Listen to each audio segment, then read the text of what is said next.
for joining us at This Is Our Time. I'm Elizabeth Wong Ahlers, running for California State Senate, and our slogan, as you should know by now, is Love, Lives, Liberty, Law. It starts with love, your lives are important, and liberty operates when good laws promote peace and prosperity. And today I've got one of my dearest friends, Michelle Martinez, joining us. Michelle del Rosario Martinez. Yes. It's a tongue twister. And Thank you for Michelle having me. is running for California Assembly, and her district overlaps with mine. Yes. So God is good. He knows yes, what he's doing. yes. And Michelle and I have been on this journey together for several years, and I've been looking forward to just having some time to talk. It's like we've been so busy, we don't get to really talk to each other, so here we are. It's true. I was just telling you, this is like a reunion because we've both been running and we get to see each other at events and say hello, and it's just incredible to see how you've just this whole journey. You know, you've had a 2-year run, and it's just incredible to see the strength and courage you've had to just endure it all. And but you've also brought along your family with you, which is incredible to see the kids. You know, they're now grown, and how they're helping with the campaign. And yeah, it's like one of my kids was saying, it's like a family business. Like, you know how Chinese and Hispanic, they have these family businesses, and they even used to like live above the store, right? Yeah, and everybody does everything. It's like, so that's what it is. Hey, well, at least they hung out. Mine, like, they're like, we quit. We're not even trying to be part of this situation. Well, we were at, let's see, we've been at some events together recently, and I think last Monday night, and your parents were there, and I just thought, oh, it's so great how they come out and support. They're so awesome. And so you were telling people some of the, like, how they've been supportive of you and some of your background. Well, so, to tell us about that again, because it's great. It's a great testimony. Well, it is. I mean, they're just amazing individuals. They both came when they were 19 from Peru to America, just looking for the American dream. And, you know, when we were younger, you know, I just remembered this story the other day. It was so funny because I was talking to somebody about cameras and everything. And my dad, I remember in, you know, the late 70s, early 80s, everyone started having those camcorders they would take around to their kids' school. Well, you know, my parents worked really hard to have everything we had, but we had a good camera, but it wasn't a mobile camera. And my dad would take that big orange extension cord with him to our school award ceremonies, and he had no shame. He would just plug it in at the back of the cafeteria and roll it all the way to the front to videotape us as we're getting our awards or pageants or whatever we were doing. Oh, I love it. And now, you know, in his living room, he has all our videos lined up there, and he's just so proud of us. But, you know, honestly, it began with them. They were just so incredible. My mom received the Presidential Award for her work with Boeing. She worked in their Defense Department and was awarded the Presidential Award for her work on the motherboard with the stealth bomber. Whoa. Yeah, incredible. Wow. And my dad at McDonnell Douglas, when he worked there, such ingenuity. They had an in-house program where an employee could submit schematics and for a trademark, and so he would do that. He would find something that wasn't working right, or where they were losing money, and, you know, it was manufacturing, so how could they do it better? And he would submit his inventions, and they would get approved. So he always was paid royalties as long as he worked there for his inventions, and of course those go to McDonnell Douglas now. But it's just incredible that, you know, they had that contribution to America. Yeah, absolutely. So your parents had so much to offer, and they did it. Yes. They did it. They did it just being tenacious, really, right? They went to Pasadena City College, and then my mom all her studies were in-house with Boeing. You know, they would offer them programs, and the majority of folks wouldn't take it. They were like, oh, it's too hard. But my mom would go, oh, I'll try. You know, I'll do it.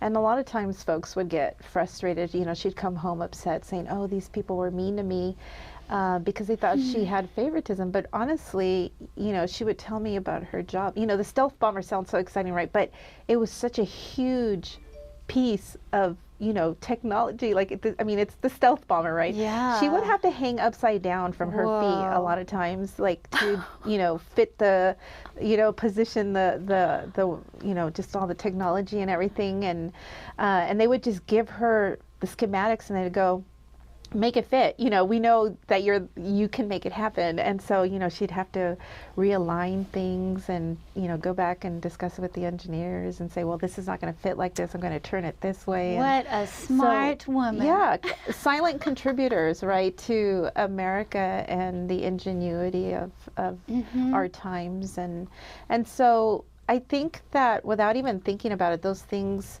subconsciously feed into who you're going to be, and so I was just as tenacious, you know. I had a full scholarship, I remember, to go to Mount St. Mary, and my parents were like, what, you don't leave this house, you're not married. and so they didn't really understand the concept of leaving home for college. And so I remember they were like, well, what's wrong with Citrus College, because we lived in Glendora at the time, and I was like, oh, okay. And so I remember I went to my cousin and said, oh, they're not going to let me do it. You know, I need to find a job. And at the time she's like, oh, there's a job at my place. And I'm like, okay, you know, it's just word of mouth. And but God is good, you know, he just positioned me. And I was an AP clerk, and I did that for like about a month. And then I went back in and I was like, can I get the other job, you know? And I just asked for it. And they're like, you don't have any experience. So I'm like, I know, but I can do it. I know I can. And that's just kind of how I, you know, progressed in my career. And you know, I found it very fascinating, and did the same thing my parents did. You know, there was new technology emerging, and I would literally read those big manuals, you know, to understand the technology. Well, you are so much better at technology than me. I'm always like, Michelle, can you work my phone? Thank you, Ramona. Yeah, I know. My mom and dad say the same thing too. But my grandmother, I'm not sure what company it was, but she worked on airplanes. She actually showed me awards she had for her work on building the airplanes. She had something to do with the making of the parts. And I never really quite understood, you know, her role in it, but that must have been sometime after World War II. She was building airplanes. And then and then the thing with education, like your parents couldn't envision you moving out of the house to go to college. Well, my dad actually said to me, well, you're a girl. I don't know how to justify sending you to college. You know, but then I think he had peer pressure of, you know, the other Chinese families, and their children are all college educated. So he ended up. So he ended up sending me to UCLA. But so it was interesting, because I didn't start really my higher education until into my late 20s, early 30s, really, and I had actually married one before I finished. But you had that tenacity. And you know, it just becomes your perspective of life, you know. I always knew God was real. God was always a part of my life. I had incredible life experiences where God just proved to me that he was real. You know, I had a cousin who we didn't lose anyone. My grandmother died at 91, so I had no experience of death whatsoever, except for my cousin, and she was my best friend. I, you know, didn't have siblings until I turned 8, so it was kind of like being an only child for 8 years until my brother came along. But for that time, it was just me as an only child. So my the youngest child from on my aunt's family, was my best friend, my sister, my everything. All of them are like family to me. Well, they are family, but like brothers and sisters. And she got sick. She got terminally ill, and at that time she was diagnosed with lupus, and they didn't know what it was. It's an autoimmune disease, and so we saw her go through just a journey of her immune system shutting down, the inflammation taking over, and the disease taking over. But I was 8 at the time, and she was 12, and she was my closest relative, and she would sit me down and she would tell me, you don't have to be afraid. Jesus came and told me I don't have to be afraid. And so, I didn't quite understand it all. You're little, you're like, really? Well, wow, and I was just more mesmerized that, she'd be like, he walked through the wall, and I'm like, really? And so, but as I got older and I started thinking back, I realized, wow, it had to be the peace of God, because what 12-year-old wakes up one day blind and doesn't freak out, and to be calm and at peace, and to be able to share that with her younger cousin. And it changed your life. Absolutely. And God used her. She only had 12 years. But God used her to set you on a course of on the right path, of setting your course. To now you're running for state assembly, California legislature. Absolutely. Yeah, well, death of a loved one really set the course for my life too. Oh, wow. But I was only 3. Oh, wow. And my favorite person in my world was my grandfather. And I still have memories of pictures. I don't know where the actual pictures are of me following him around his front yard, and the way this old Chinese grandfather walks with his hands behind his back, like this, and I walked behind him just like that, because he was my favorite person, and he had this lawn that was all dichondra, and it's like this special green herb that's not really grass. And he was meticulous about keeping his dichondra lawn. And I remember like pulling out the weeds with him. But he died of a heart attack in Taiwan when I was 3. My grandfather worked for he got a civil engineering degree from Berkeley in the 1930s. Wow. He was one of the first Chinese to graduate from Berkeley's engineering school. Oh my gosh, wow. And then he worked for the state of, it was actually the Army Corps of Engineers. Wow. And as a civil engineer. And he got a special assignment in Taiwan with the Army Corps of Engineers when he had a heart attack there. Oh, wow. And so I was 3, and I asked my dad, where's Grandpa? In Cantonese, I said, Gung Gung, where's Gung Gung? And my dad said, he's in heaven. And if you want to see him again, pray this prayer. Oh, wow. And so, the faith of a child, and I just wanted to see my grandfather. So that was the first time I prayed the prayer to ask, the way we said it was ask Jesus in your heart. Yeah. And then, and it was from that point, I only wanted to follow Jesus. And, because there was that connection to your grandfather. Yes, it was the connection to grandfather. That was the impetus for. So. And that's really interesting, because I heard somewhere, someone told me once, that the image that we have of our Father is the image that we carry of God as we're beginning to our walk, so, if you had a very harsh father, then you would think that God is harsh, or if you had a very loving father, you'd think, well, my dad is, so I'm like, God will put up with anything. But that's incredible. Yeah. I think it's such a blessing to be able to have that relationship with your grandparents. I see it now in my nephew with my mom. So incredible. And I had that with my grandmother, and you had it with your grandfather. Well, now I've got 3 grandchildren, and the youngest one just turned 2. We had his birthday party last weekend, and so I do think about me and my grandfather. Sometimes it's very different than with my own kids. I think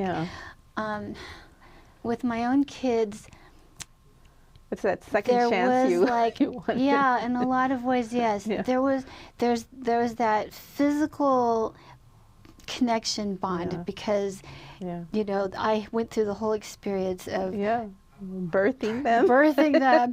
Which, so it's different with the grandkids because I don't feel that I have that actual physical connection, but they just embrace me like, you know, they feel the connection. And good. then I feel the responsibility because I remember, you know, that my grandparents, I looked to them for love and acceptance. You know, even if my parents were mad at me, I expected my grandparents to you know, still embrace me and say. Well, the other day when we were going to, well, not celebrate, that's not the right word, but remember 9/11, right, and have the ceremony for Patriot Day with the GBRA. I had to be there at 4. I understood I had to be there at 4, but I had actually made a commitment to my nephew to open a gift with him, and my sister had called me and said, you know, and he's only 3, but he understood. He had this little pack, like it was an art packet, but he hadn't opened it. He says, I'm going to open this gift with my aunt. And so she called me because she had waited Friday, Saturday, Sunday, and she says, he's been waiting like 3 days. When are you going to come by? I said, oh my gosh, okay, I'll come by on 9/11, you know, whatever day that was. I think it was a Tuesday or Wednesday. It was a Wednesday. A Wednesday. And so I knew he was waiting for me, and I had to be there, and I said, okay, I've just got to call Lois and let her know I'm going to be late. So I called my sister, said, I'm on my way. We're going to open that gift together. So I was able to spend like 25 minutes with him. But, you know, it's everything, everything to be able to, you know, make that commitment and be able to open that gift with him. He was so excited. You know, he had his art supplies, and, you know, I come over the other day and we help him learn how to use scissors. You know, he's just so excited about cutting paper. You are such a devoted auntie, Tia. And that's the best word. Yeah, and I was only, let's see, I only had one brother. Ron only has one brother. Now we decided to have 6 kids, but and so my grandkids have so many aunts and uncles. Where me and my brother, you know, we didn't really have, you know, the big extended family. But you are such a devoted auntie to your nephews, and I feel that with you and I running for state legislature, there's a new dynamic that we've got to work on with family, with husbands, and with the family, your nephews, and my kids and my grandkids. But we're doing this for them, for the next generation. Yeah, absolutely. I mean, for myself, when I got called into the governmental mountain, at first I didn't quite understand what God was calling me to, but he made it very clear, you know, this is where I'm going to use you. And so I said, okay, you know, I'll just say yes to everything and see where it leads me. But as it developed and I was gaining experience, I realized, okay, God, now I get it. And for me, it's all about the next generation. Yes. I mean, I care for the people, and that's just servant leadership, to try to do your very best for all those that are depending on you. But for me, it's very personal as well. When I think about serving my district, my mother's in this district, my father, my sister, my nephews, and so to serve California is serving my family as well. And so that in itself puts that sense of priority of being the best version of myself possible. And what I mean by that is to be able to show strength where we need to have strength, right? It's hard to have those tough conversations. It's hard to make the tough decisions. But as I look back to my career and how God prepared me, I would always ask, like, why do I have a hard job? You know, it's like I would travel to all different places and have to literally, you know, break the news to people that you were diversifying this organization, and the job you have or the department you're in might be closed, and, you know, there's opportunity to transition to something else. But it was tough. And I did it with love and compassion, always thinking of those individuals and how could we position them into future roles. So it meant like working double time to train them to really, you know, help them be able to transition into the new role that the companies required. And so all of that, it wasn't easy. It was tough. It was lonely a lot of times. I believe that as Christian leaders, we are looking for win-win solutions for the people and the individuals that are being impacted. And so as you worked in your company, that there's going to be, even in a difficult situation with hard decisions, there can still be a better future, a win-win for people. And my ministry situations and in our family situations, I always am looking for that too, and that some things may need to change, and change is uncomfortable, but it could be for the better for everybody. Well, I think you've had the best training. You know, being a mom, you know that sometimes your kids are not going to like you. But you always love them and they understand that. And hopefully, you know, that's kind of the positioning we take with us also, is that when people say, what kind of experience do you have for the job? Well, I believe I have tons of experience, because as a leader, I'm perfectly comfortable. As a leader, I'm okay having the hard conversations. I'm okay making the tough choices. And I also understand my weaknesses, you know, and when we talk about what it means to have a position at the state level and to legislate for our communities, it means being open to having these discussions with organizations about our economy, about our environment, about our education, about our, you know, commerce. And so we're never going to be an expert at everything, but I believe that, you know, God has given us discernment and wisdom to know how to be able to have those conversations and make decisions that are best for the people. And this is where people work together, because we can't be experts on everything, but there are experts out there. Absolutely. And there are people who know their field and are passionate about it and want the benefit for the whole community. Absolutely. And so with the wisdom and discernment that God grants us, then we can work with all kinds of people to make education improvements, water improvements, it's all fire. Oh my goodness, we just have these fires going on. I think there's a lot of areas of wisdom and expertise that we can implement. Well, California is a big state. It has a diversity of, you know, environment and economy and just races, and it's such a dichotomy of and so when we look to what do we do best for the people, you know, I'm asking myself all the time, and I really go back to my foundation. And I truly believe that the wisdom and discernment doesn't come only from myself and my experiences, but it's a, you know, divinity that if we quiet ourselves and take the time to just digest all of our environment around us, that the answers will come to us. And so I'm really interested in this next, you know, journey, because the conversations we've had with the various organizations, different industries, every time I step in, I ask myself, like, what am I doing here? Like, I've never talked about this before. But it's so fascinating, because the experiences that you've had help you to connect the dots and look at it from a different perspective. So, you know, even talking to the insurance industry the other day, you know, we were talking about the crisis. It's a serious crisis with the fires we've had in California. But we had the opportunity to meet with some nonprofits and watch that film, you know, Good Fire, Bad Fire.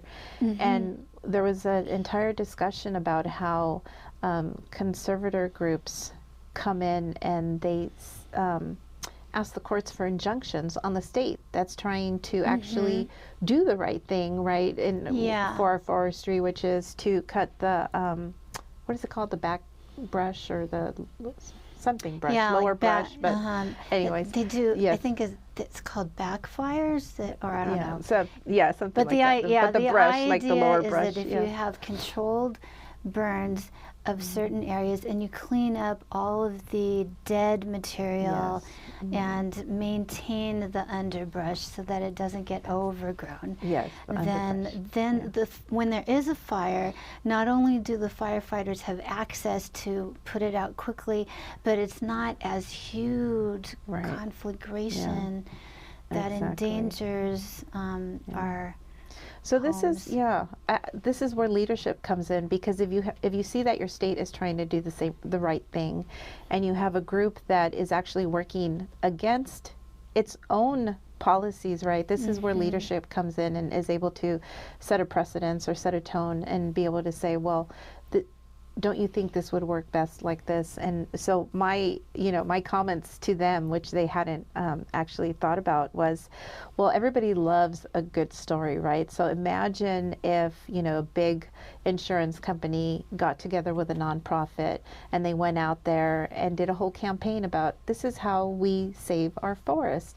Everyone would be happy. It's a win-win for everyone, for the state, for the conservative groups, for the insurance companies. If we start working, listening to one another, coming to the table, and that's where leadership comes in. And let's explain the connection between the fires and our insurance problem. Yes. So, and it's part of our housing problem, because home insurance is not only so expensive, but it's almost not able to obtain a policy for home insurance, and then you can't sell and buy the homes because of the policy for home insurance is getting out of hand, and the companies are leaving California, so it's not even available because of the fire situations.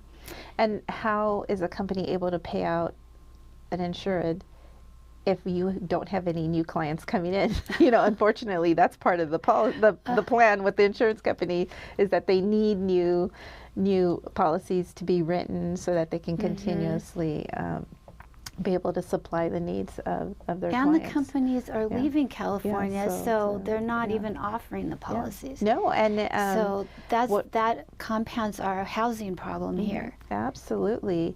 And when we talk about the housing issues and insurance, the other part of it is you have individuals that want to be able to purchase a house, want to be able to purchase commercial buildings or even apartment buildings, and literally it's impossible. I heard that next year they're possibly not even going to renew these policies, especially for commercial and apartment buildings. It's just a crisis right now where they're at. It's not sustainable, and so we have to start thinking outside the box. And I think as a representative, you get the opportunity to really ask those questions and go look for those opportunities. And so when we do those things, it's not about just doing the same thing over, right? Like, I mean, it would be great to stand in front of the forest and go, hey, I'm making it a national monument. Well, great. But is it going to all burn down? Let's have those tough conversations. Let's bring those people into the room. And as grassroots candidates, we're coming from the people who have to deal with the outcome of bad policy and represent them. So, well, you bring up a really great point, because that was the whole purpose. You went to serve your country for 2 years. You were a representative of your district, meaning your community, for 2 years, and you got together with the other state representatives and you talked about what issues you had in your district, what issues they had in their district, and how can we all come together and do what's best for our state. And now it's a career. We're teaching political science in our universities, and making it political. And I think service. that some of the candidates that are running for office and they're younger, coming straight out of the school system into activism, and then straight into a career position, their whole mentality is, I'm going to be a government employee for the rest of my life. This is my job security, is that I will work for the government. And the taxes will keep me going. Well, and you don't bite the hand that feeds you, right? This is what we're teaching our kids. And they kids. don't have the experience of real life to understand what are the problems coming out of these policies. So. And that's true. I think that's where servant leadership comes in, because it's about not just how do I get that moment where everybody likes me, but more importantly, what is the catalyst that is bringing these concerns forward, right? What are those catalysts? Is it a lack of community, right? Is it homelessness? Is it crime? Is it a lack of resources? So there are so many things that are the catalyst, and what we need to do is get back to that place where we're offering the American dream. This is why I'm running, because what I was afforded, the opportunity, it wasn't necessarily thought out, right? It was born from necessity. But it was available. Yes, it was. And so my parents came from Peru in the 1960s, right? They came legally.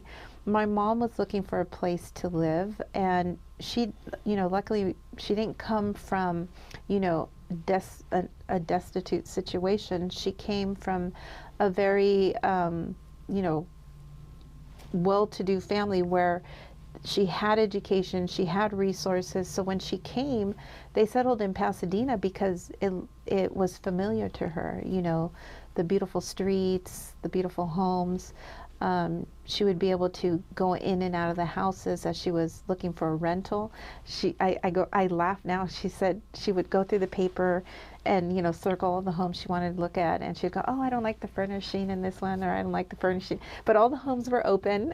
You could just walk in and out and take a look, not worried about what's going to be taken. Wow. And so, but that is very unique to America, and we can talk about that a little bit. I don't know how much time we have, but I know. We're just going to be here all day. We don't have a clock in here. But the reason I bring this up is because it's something very poignant in the time we're living right now. And Bukele just gave an amazing speech about this. And it's about how America has always been about excellence. America has always been about balance and justice, lawfulness. And coming from... And innovation. Yes, ingenuity, absolutely. And coming from a third world country, my mom and dad assimilated. They loved that about America, right? They took advantage of it. But in following the rules, of our society. And so what we have now is we have a tsunami of individuals that are coming into the country, and they don't understand the excellence, this America, and they're not trying to assimilate. They're coming in with this mentality and attitude that it's a free-for-all. Yeah. And Bukele was describing this as, if you see a line, right, and you're going to go stand in line for whatever resource or whatever it is, you see everybody standing in line, and then you have that one clever person that goes, oh, well, I'm going to cut in line. I'm just going to go to the front. And then somebody else sees it, and they go, well, if they can do it, why can't I do it? And they cut to the front. And then the next thing you know is you have total disorder and chaos. Yes. Well, that's part of there's also an attitude of selfishness or gratitude. You're coming to the United States with an attitude of gratitude, and you want to give back and contribute and do do something good for America? Or is it you come to get what is free and take advantage of other people for yourself? So that's the person cutting in line is just looking out for themselves. Right. And so what happens is you really change the dynamic of the culture, because for those that were standing in line and see the chaos happening, then you create this frenzy where it's like, oh, well, I've got to, you know, break the rules too and get to this. And it's why we saw the phenomenon that we did, you know, in recent years with, you know, entire groups of people, you know, 50, 100 at a time, rushing into malls and just taking smash and grab. And also, you know, like rioting and stuff is rioting and looting. It's complete chaos and disregard for other people's livelihood and property and public buildings that we're all paying for. So, and I get it, you know, like the perception, or what I would think the perception from that individual is something's owed to me, and I understand it, because we have such a diverse, you know, economy here, where we literally have individuals that are so hungry, and what we keep feeding to them is this imagery of what, you know, a good life is. You know, when, you know, we used to have the simplicity of, you know, it doesn't matter where you're at. You can be down in LA Central, right? You had these homes there, and there was a sense of family, and everybody would be barbecuing in their lawns, and there was a sense of community, and it didn't matter whether it was Pasadena or Central LA or East LA, or we have that sense of chaoticness, right? Where there were the original migrants that came and adapted to the American way, versus the immigrants that are coming in and they're trying to catch up. And so when they do that, they come into this, and here's where leadership can be very impactful.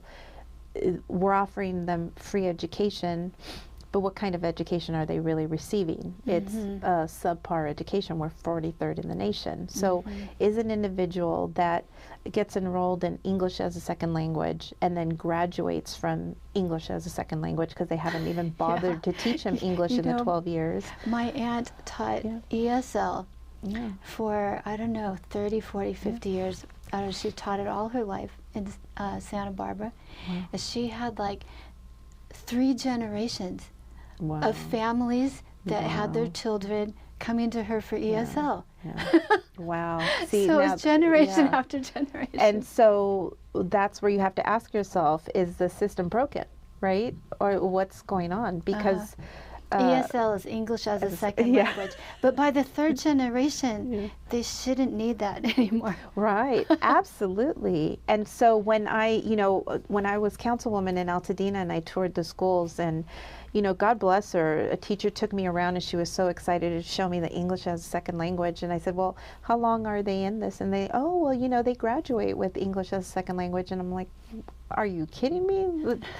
There should be no one graduating with English as a second language unless they started in the 12th grade or 11th grade. I think it's great.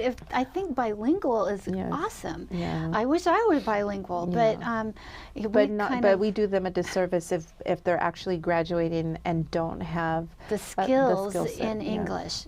Because that's a disadvantage as they go into a wider community where, you know, if they're Spanish speakers, they need to speak to Chinese people, and English is a common language. Right. If they're well, in any situation, really. Filipino speaking to we have to be able to work and communicate in a common language. Yes. We need a and so we're doing a disservice, and a lot of this has to do with this new policy of wanting to integrate all these cultures, but it's not integrating. It's something else. Well, you know, but to use terminology that you know people are familiar with, right? They're trying to say that they're being multicultural, they're trying to integrate. We saw recently where kids were being taught, Aztec, like warrior chants and stuff. And to me, how is that helping them integrate into America, really? Yeah. Because this is the United States of America. We've been very successful in just how we ran as a nation and how we were able to position ourselves, both from a moral perspective, right, having a sense of justice, a sense of balance. Even as recently as the turn of the century, right, in the new millennium, when in business we had to start globalizing, we realized that not all the countries were playing by the same rules, right? When you look at the stock market and how the United States has a sense of balance when you look at the books, right? Yeah. And the entertainment industry had their eyes opened when they start trying to market music and movies to China. They're like, hey, you're pirating our copyrighted materials, and they're not able to enforce the copyright in China, right? They were playing by different rules. Yeah.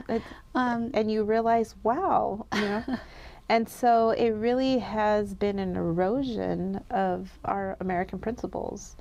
And I think they're amazing. We should fight to have those. And with our kids, I was just having this conversation yesterday with my printer.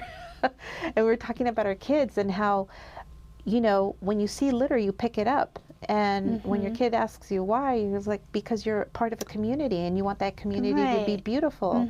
And it doesn't matter who dropped it, you just pick it up because you want that community to be nice. And so that's a sense of leadership that you can teach your child from the very beginning. It's personal responsibility that extends to a benefit for everyone. Yes. But if nobody wants to take personal responsibility and you're only thinking about what's convenient and comfortable for my own behavior, then that's where there's chaos in society and trash. Then it's like government wants to come top down to enforce and regulate every little thing in our lives. But it didn't have to be that way in the past because there was personal responsibility and there was community responsibility and neighbors took care of each other. And that's so funny you said, it's true, government wants to come in and regulate, but what's the problem with that? There's two big problems that nobody really identifies or wants to talk about. One is that the people that are regulating are people. So they're going to fall short no matter what. Nobody has that sense of perfection. It just isn't. And two is that we generate the problem and we perpetuate it because now we've created a man-made government entity that people are counting on to fix the problem, and it's the labor and the work and everything. So what happens when we fix the cause? Oh, well, these people don't have a job anymore, right? And so the government goes, ooh, wait a minute, we can't fire people. I mean, this is the government. You never fire anyone. I had a pastor once who said, everybody needs to pay their taxes, and that's a biblical principle. But he said, because we are a welfare state, and that's how we take care of our poor. And I was like, excuse me, Pastor. Jesus said, you give and you take. Jesus and the disciples had a part of their budget set aside to help the poor. And it's our individual responsibility to help our neighbor, right? The Good Samaritan. So it was like this pastor was saying, now we just give it to the government to take care of everything. And so make sure you pay your taxes because, but I'm like, Are you a Christian? Right. No, and this is where when we're not careful to make those connections, that we make the wrong correlations, and I think we see that all the time. I like to think of myself as a Christian first, but I'm also conservative, and so I vote as a conservative. I'm running as a conservative. So I'm a Republican, and people say, well, how can you be a Republican? They're racist and they're tyrannical and this and that. And it really goes down to, again, those values. And for as much as I look at the Republican Party and that they want to do good, I honestly think that there's a lot of people that join the Democratic Party wanting to do good, and pastors and in the churches we see those individuals, but we have to weigh it in its entirety. And it's that same concept, you said it's thankfulness, because gratitude. If you are walking by a guy and you can smell alcohol on him, and he's sitting by an alcohol store, right, or a liquor store, and he's like, hey, do you have a buck? Do you give him a buck because you're going to hurt that person? Or do you go out of your way and go, would you like a meal? Maybe, let's go across the street. I can buy you a meal. Yeah. And not necessarily give that person what they want, but be able to discern what they need, yes, even in a moment when they meeting can't. a need. Yes. Meeting a need. Yeah. And sometimes these people are in their situation because they didn't have the discernment to begin with on how to take care of their own needs. Yeah. Well, yeah, and luckily, you get older and you get a little bit wiser, so I don't mind those conversations, because I understand the world wants to see it one way, but I know it's something else. I trust my heart. I trust what God's put me through, and so it's not trusting myself as much as trusting Him for all of it, and knowing that, like in that scenario, is it right that, somebody would argue, oh, just give him what he needs. Why are you judging him? Because I have discernment. Yeah. And that's what a leader does. And you make the hard choice. With 6 children, we've taken in people that needed, a shelter for a while, a temporary time. And, that was my heart, that if...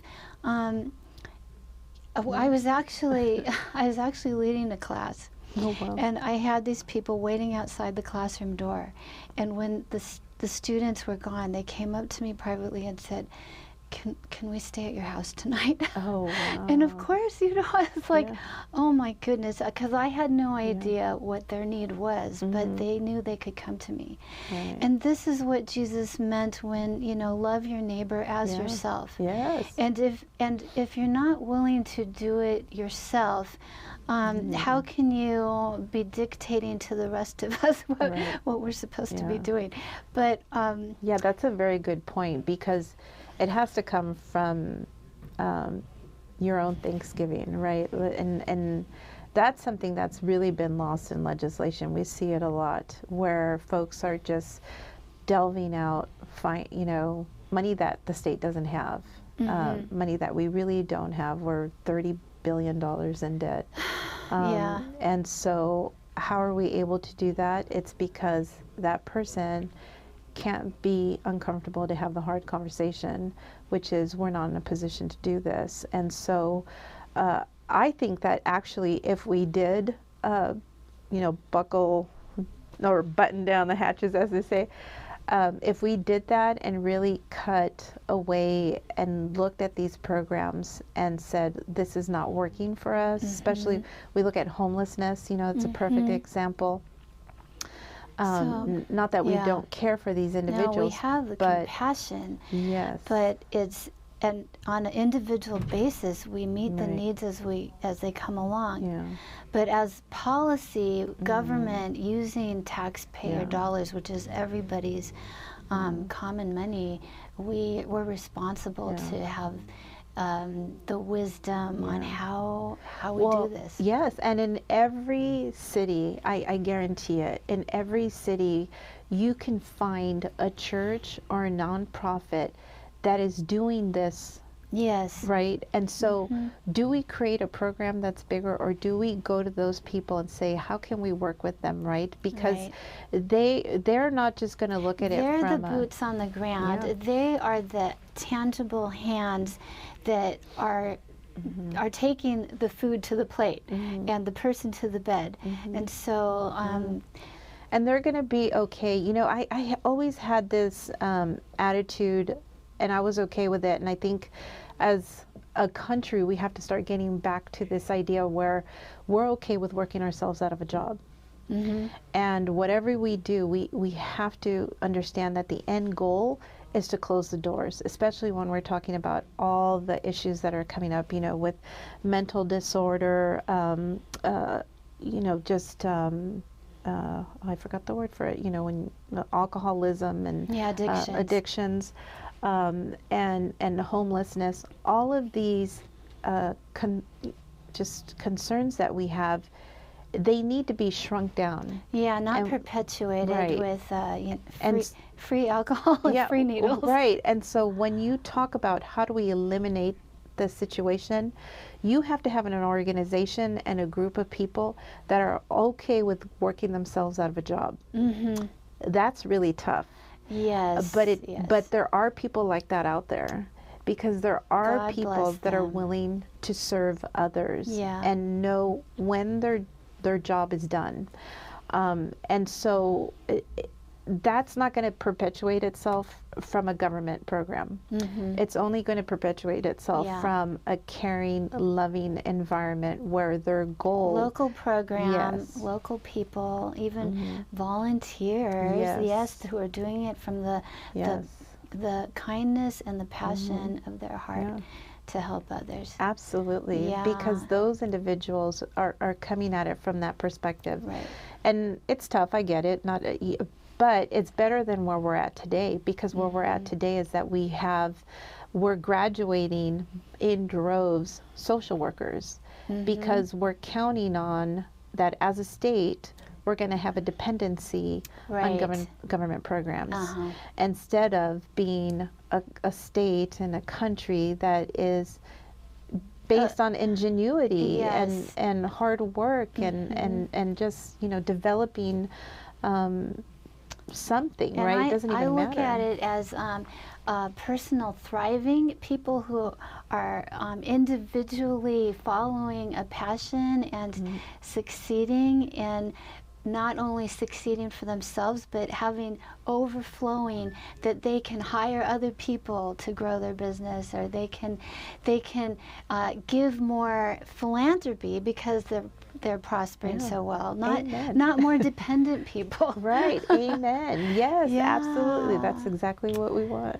Oh, this is our dream, Michelle. So, well, thanks, Michelle. This has been so much fun to share our dream together for California. And something else I wanted to point out to everybody is that when Michelle is elected to the Assembly, I'm elected to Senate, though we're coming from specific districts where we're serving a specific geographical area, and those are the ones that will vote for us.